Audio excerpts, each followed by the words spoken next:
I've actually, in very simplistic terms, been saying we want to remove the Hague and bring it to Nairobi. So that is what we mean by domestication. That is what we are saying.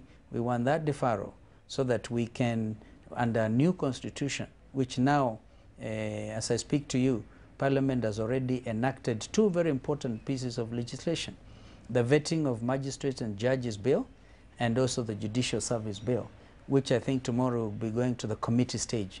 In fact, today and tomorrow. And then that will then await presidential assent. And then we'll be on to vetting of judges and magistrates. Our own judges and magistrates have actually all unanimously agreed to go through the process of vetting so that we can end up with a judiciary that we are all proud of. First of all, it will actually mean you have now wholeheartedly embraced this current approach, which is flawed, and the lawyer will tell you ab initio, even before you begin, a flawed process ab initio, as the judges themselves have actually pronounced. And of course, it then means once you are caught up with that web, then you cannot leave the ICC, and therefore the option of deferral becomes a lot more difficult. That's a possible pitfall. And of course, I mean, whatever it is, we'll be able to deal with it. Mr. Okambo himself was even reprimanded by the pre-trial judges. This is what we kept on saying. We said it was wrong for Mr. Okambo to come up openly and in utter disregard of the basic principle of natural justice, name certain individuals without, first of all, giving them an opportunity to be heard.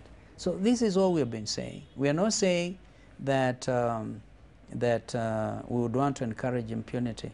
One thing I am personally committed to is ensuring justice for the victims of the post-election violence. I would have wanted the National Cohesion Commission to come out very strongly because I see that there are people who continue, like the Prime Minister has been on it, on his tour of Meru and Northeastern. He keeps on referring to KKK because this is the only weapon I think he has at his disposal right now.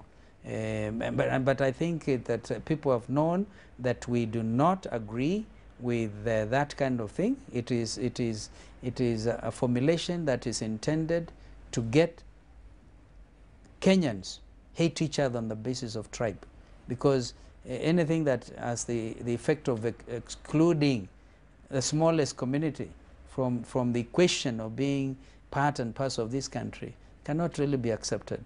Therefore, I have said before, and I'm happy the Prime Minister himself went to Meru and was saying only 1K. That's what we have been saying all along.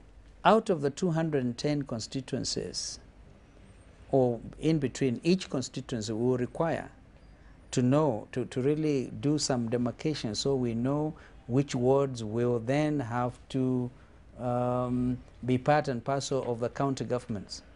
So it's a very delicate issue, and I don't think that anybody would want to have a snap election. If the coalition fails for any reason, then I need to look at the agreement again that was signed establishing the Grand Coalition government, but my feeling is the president will continue as the president, and there will be no need for a snap election.